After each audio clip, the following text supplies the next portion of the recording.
Hello and welcome to the Common Good podcast, the podcast that showcases the very best of Glasgow Caledonian University and how the institution, its staff and its research benefits people and communities both at home and overseas. My name is Craig Telfer and this episode is another instalment of our special series about the climate emergency in advance of COP26. On today's show, I am absolutely delighted to be joined by Professor Muhammad Yunus, a Nobel Laureate and the Emeritus Chancellor of Glasgow Caledonian University, to discuss his vision for society in a post-pandemic world and how and where climate justice fits in with it. Professor Yunus, it is an honour to have you on the podcast with me today. Thank you so much for coming on. So delighted to be with you. Delighted to be back with the Glasgow Caledonian University. Excellent, Professor. I'm going to start by asking about a speech you gave last year at the Trust Conference. This is part of the Thomson Reuters Foundation's annual event, and you outlined a foundation for the post-pandemic world. And you said we need a new way of thinking to tackle the challenges that lie ahead. And it was built in three pillars: tackling wealth inequality, preventing mass unemployment, and halting climate change. Could you explain about these principles, please, and this vision of yours?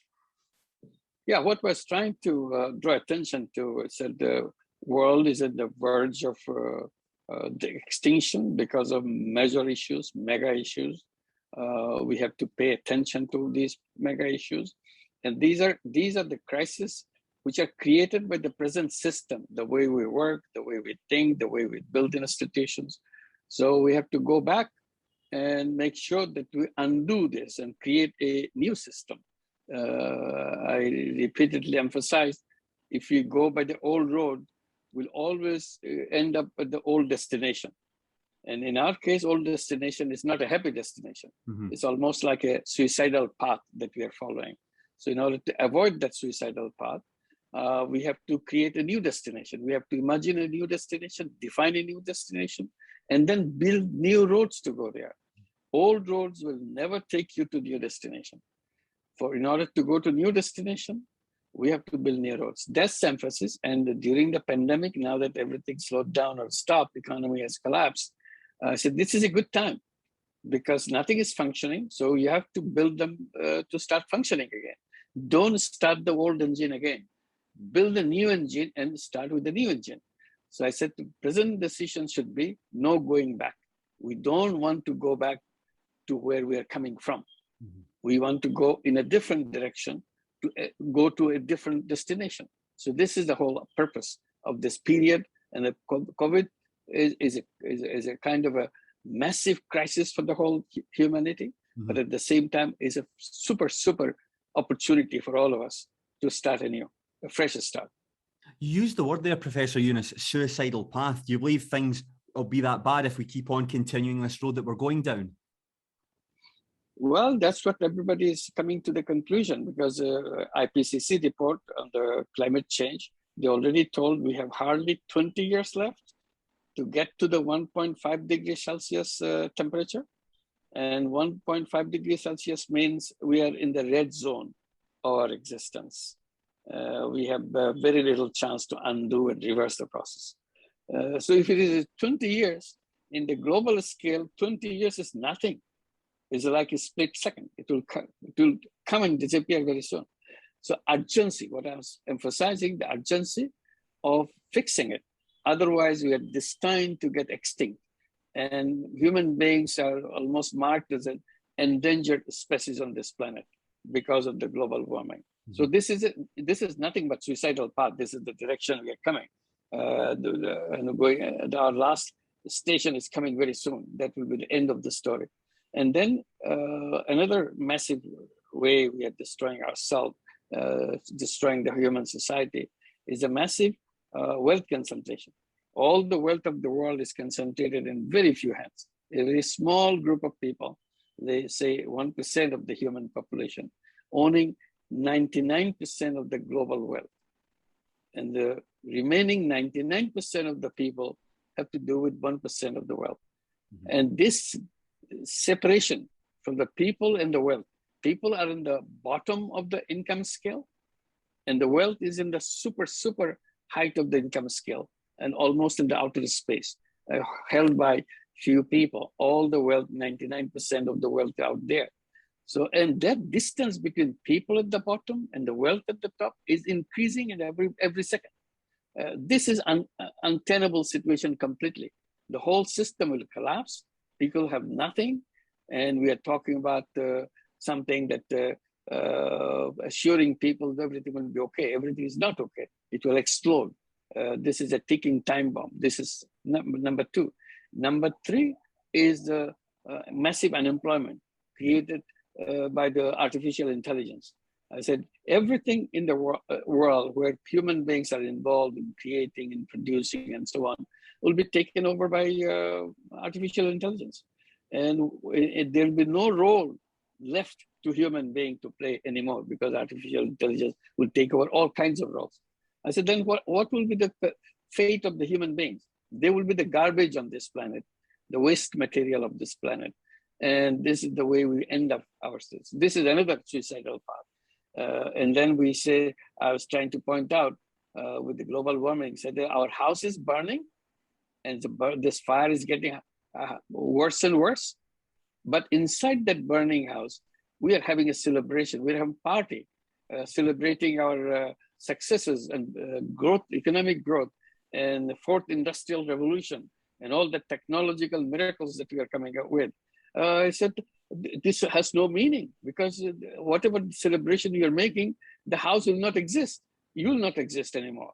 So first thing is to stop the celebration, first to stop the fire and build it a new house, which you will not put on fire because you put on the fire, the house on the fire. So that has to be stopped. That's what the point I was trying to draw attention to. That's why I said, these are all three suicidal paths and we don't want to follow that suicidal path. This is the time to think new, create new institutions, new concepts, and everything that we have done in the past is the wrong path, wrong concepts, wrong institutions. You mentioned, Professor, that this is an opportunity to hit the reset button, but what are some of the challenges with going down these new paths that you talk about, this new way of thinking? You talk a little bit about that, please. Sure. But I want to say reset button. Reset button takes us back to the same thing. Start the same procedure, same. I said, abandon that. Don't even touch those buttons. Create your new buttons and new machines, new software, new hardware, so that you can go to the new direction. And there you challenge everything that we have done. Human being is built on humanity. That's what the human beings are all about. We built economics, which don't want to come anywhere near humanity. Humanity is not included in economics. Economics is about maximization of profit. It's a selfish ideas because in economics, human beings are defined as someone driven by self-interest. And self-interest is not in line, not in sync with the humanity. And you see the vaccine case, all the COVID vaccine. Mm-hmm. We were pleading to the whole world to make this vaccine as a common good so that there is no commercial ownership over this vaccine. When the vaccine came, we are celebrating because finally we know that we have the knowledge in our hand to stop the pandemic, to protect people from death because vaccine is here. This is our knowledge. But then we saw this knowledge, it became a prisoner of profit. It's behind the wall of profit. They will not like to share with anyone. So it's a global knowledge, but they don't want to share because they want to make super profit. Mm-hmm. I said, then for them, money became more important than human life. See, this is the ugly part of the business system that we built. So we need a new business where we will be saying that human beings are driven by self-interest as well as collective interest. In economics, there is no collective interest, only self-interest. So in order to achieve collective interest, we need a new kind of business, which is not in the economics textbook anymore right now.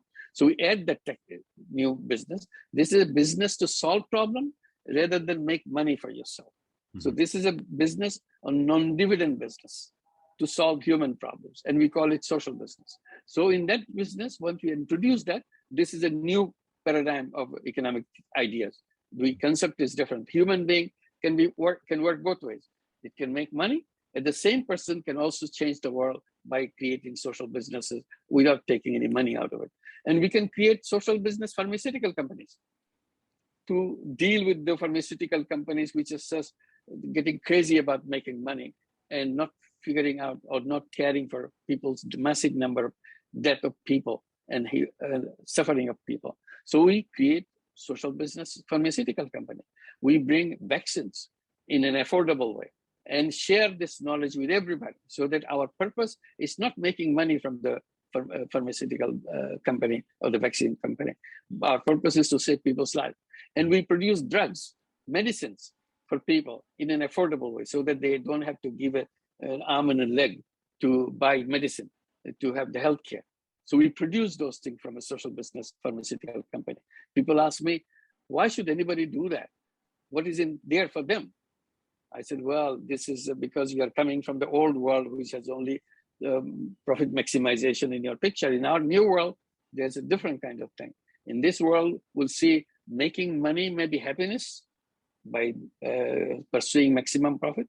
By making other people happy is a super happiness. Mm-hmm. So we'll pursue the path of super happiness by making other people happy. Then that's our pleasure. So that's what incentive is. That's what we want to do that. So we bring all these things. And economics have told us everybody has to work for somebody. Job is the king. Job is the ultimate. Job is the destiny for human beings. I said, that's absolutely wrong thing for people to believe. Job is another name for slavery. It's just a new version of slavery. You give yourself away for the sake of money because you have no other path, nothing, no option left for you. I said, that's not human beings are. Human beings are creative beings. Human beings by nature are entrepreneurs. They are born as hunters and gatherers and problem solvers. That's what the human history is. So we to reinvent ourselves as we are, which economics has made us forget that we are all entrepreneurs. Entrepreneurship needs financing. So we have to build new financial institutions, social business financial institutions, so that there's always money available, no matter who you are, where you're from. You don't have to bring any money, but you can start a business because we will support you. We'll be behind you, like the microfinance. We'll just give the money. You don't have anything. You don't even have collateral. You don't have an identity, but we give it to you on the basis of trust, and it works. So we can build the whole social business ecosystem for financial system to undo that, make everybody entrepreneur. Education system has to change. Education system today telling how the young people to get a good job, what courses to take, which is faster path to getting a job. So forget about job. That's not what the education system is. Job creation, job seeking is not the purpose of the education. Education is to discover your creativity, discover your potential, and go ahead and change the world. And be an entrepreneur, be a creative person that you are. So that's what we will do. I will tell them job will take away your creativity. Creativity and job doesn't go together because you surrender your creativity. You are driven by instructions of your seniors, of your superiors, and you have to accept that, yes, sir, then you follow. But that's not human being. Human being is to unleash all the creative power that you have. And that's the entrepreneurial job. So you have to come to the entrepreneurship rather than job creation. So these are the things needs to be changed so that you can create an alternative path and create a world of 3 zeros. Zero net carbon emission, zero wealth concentration, and zero unemployment by unleashing the creative capacity and entrepreneurial capacity of all human beings. Professor Yunus, that's very interesting. You said that about social business and microfinance. How can we use social business and microfinance to help tackle the climate emergency? Well, social business and microfinance came because of the wrong system. We had to fix it, and this is our solution. So we are not in fixing the outcome. We are fixing the cause.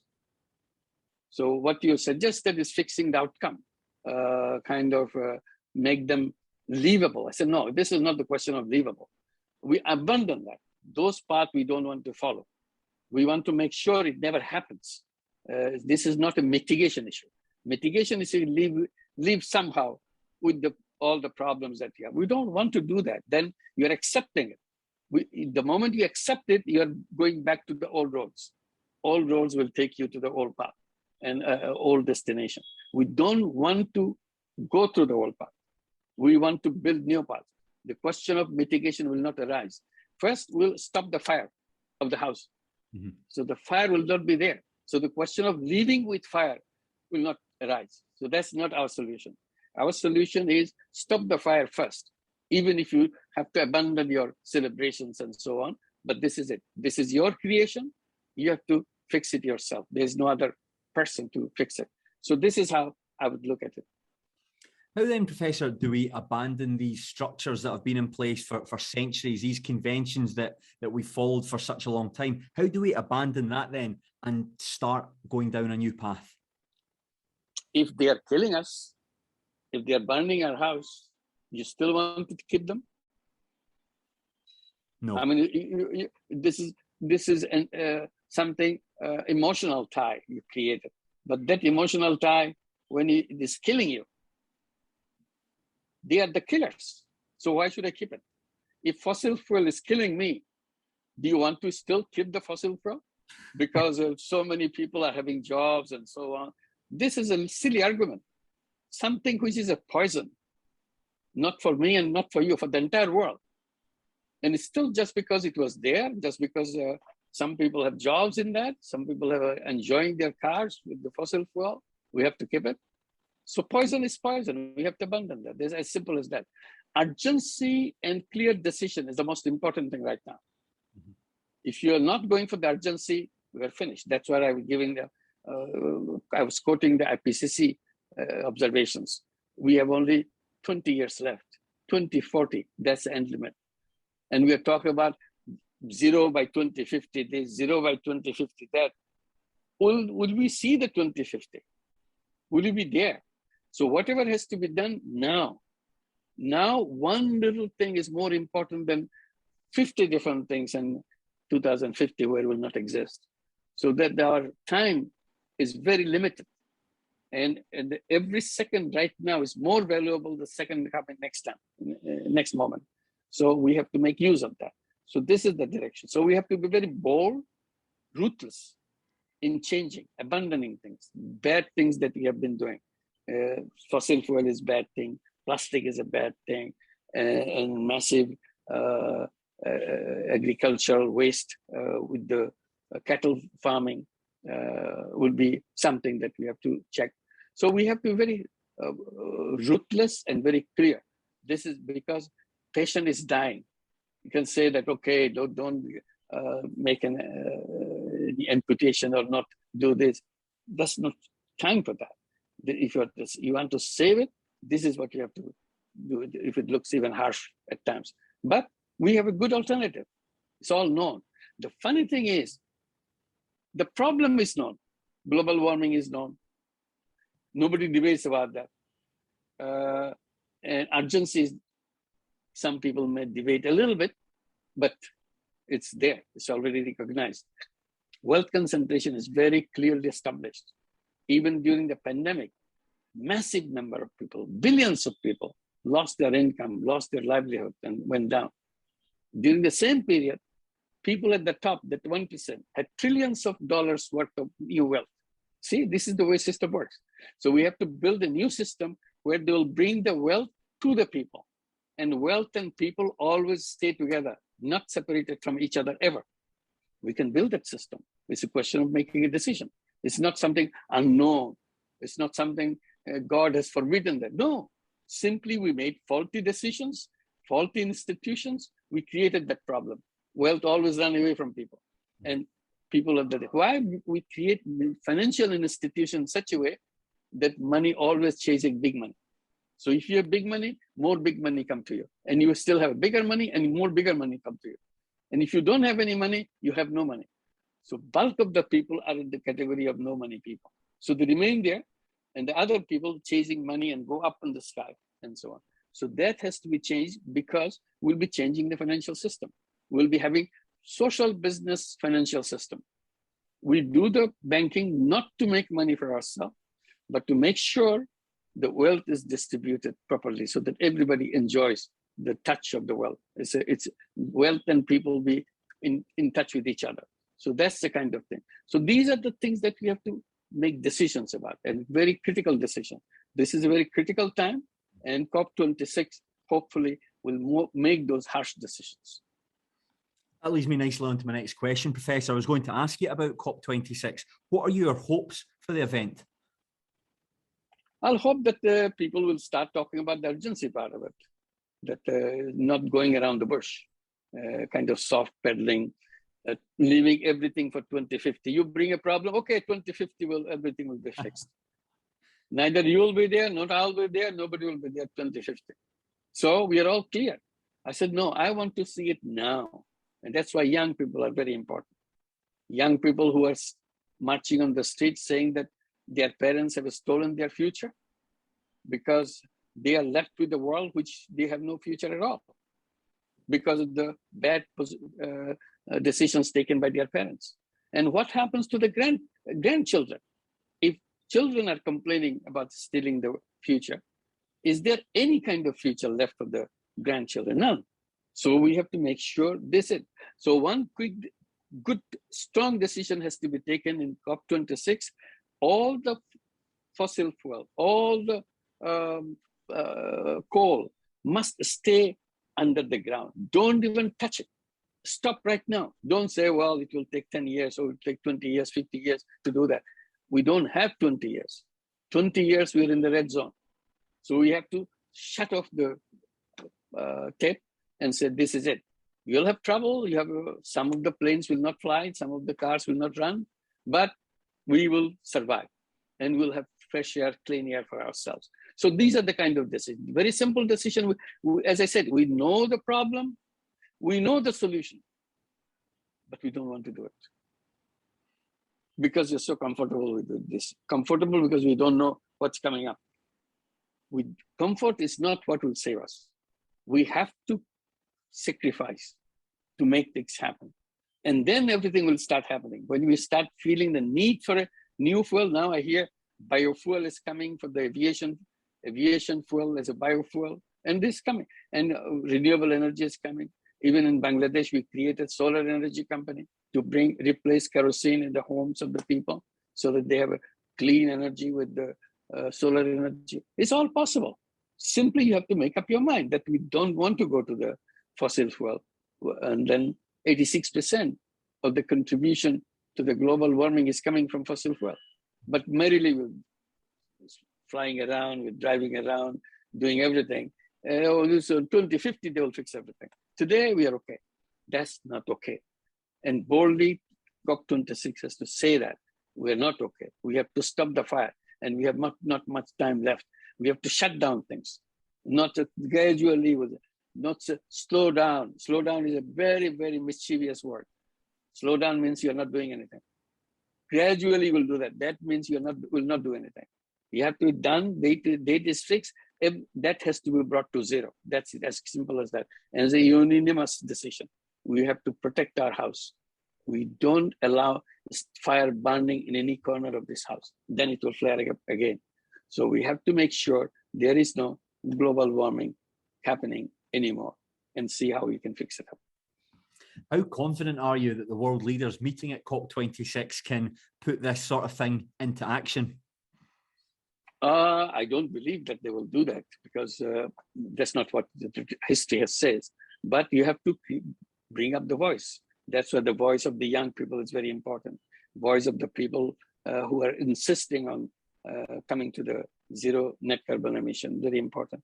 And specify what does it mean for you, for me, and as a community of human beings in the planet, as individuals, instead of depending on the leaders' decision. Individuals, we can make it happen. We stop using fossil fuel ourselves. Why blame the leader to stop the fossil fuel? Every day I'm using fossil fuel. So how can we stop the fossil fuel? So we have to decide we are not going to use the fossil fuel and ask the government, you must stop the fossil fuel because it is killing our children. Our grandchildren will not be born because of the fossil fuel. So we have to feel that way. Today we'll say, okay, well, that's not bad. A little bit of temperature will not harm anybody because I don't see anything happening. I don't see because I don't have the eye to see. So the scientists are watching it every second and recording it, what is happening. And they are telling us the situation is absolutely terrible. So we have to make sure we survive on this planet with glory. not somehow squeak out and lost all our strength in the process. No, we want to make clear decisions and execute those decisions very clearly. So we want to bring all the pressure to our leaders. They are politicians. They understand the political pressure. So the political pressure has to be there. Media has to work in that. But you see the businesses who create all this problem, they will be strongly advocating, no, this is not as bad as they're saying and so on. So you have to stand against them, make sure that it's heard very clearly and very loudly, that everybody hears that this is it. We don't want our house to be victim of this global warming. This has been a hugely interesting interview, Professor Yunus, and I think a lot of the ideas that you're bringing and discussing there, they're very challenging, and I hope that the world leaders can embrace them. But before we finish up there, I just wanted to touch on your relationship with Glasgow Caledonian University. You have had a long association with GCU going back to 2008, and of course you served as a Chancellor between 2012 and 2018. Could you talk to us a little bit about your affinity with the university? Well, I enjoyed it very much. It's a great pleasure for me to be Chancellor of the Glasgow Caledonian University and have the friendship of Pamela Gillis. Mm-hmm. She is a wonderful person. And we did lots of things together. And one permanent thing we have done, because of her interest, we created a Glasgow Caledonian supported nursing college. We call it Grameen Caledonian Nursing College in Bangladesh. It's a beautiful nursing college. It's now one of the top 10 nursing colleges in the country. And we have a beautiful campus. And our nurses are world-class nurses because of the support we got from Glasgow Caledonian University. And we have given opportunities to these young girls to go to Glasgow Caledonian University in Glasgow to have a higher degree, to get a master's degree and PhD and so on. So that's opened up the door, because we were in terrible shape in nursing in Bangladesh when we started this. There's so few nurses in Bangladesh. The ratio between doctors and nurses was absolutely unbelievable. There are 3 doctors per nurse. I said, this is shame. It should have been the other way. There should be 3 nurses per doctor. So that's the kind of shortage. Now we are addressing this issue, and nursing is getting attention, and young people are coming to study nursing because they see this is a very important contribution to the healthcare system. So this is one, and also the university accepting the social business center. They created a Yunus Social Business Center at the university, and still this is one of the earliest social business center in the whole world. Today there are 94 Yunus Social Business Centers around the world in 37 countries, but Glasgow Caledonian University established the first one, or almost close to the first one, Yunus Social Business Center for Health. So this is still one of the strongest social business centers. So social business became part of the curriculum of the university and so on. So these are many, many links that we had together, and we still enjoy that. Every time our graduation ceremony comes, Pamela Gillis always comes here with her robes and everything, go through a ceremony of giving, addressing the students for the degree ceremony. So that is a wonderful friendship that we have been enjoying. Well, Professor Yunus, I just want to thank you so much for your time today. It was brilliant to talk to you, and thank you very much for coming on to the podcast. I very much appreciate it. Thank you. Thank you for inviting me. I would also like to thank everyone for listening to this episode, and I hope you can join us again in the future for more podcasts in our series about the climate emergency in advance of COP26. In the meantime, please subscribe to this podcast so you get every episode sent straight to your listening device. You can find us on Apple Podcasts, Spotify, or wherever you're listening to us from. Until the next time, I've been Craig Telfer, and this has been the Common Good Podcast.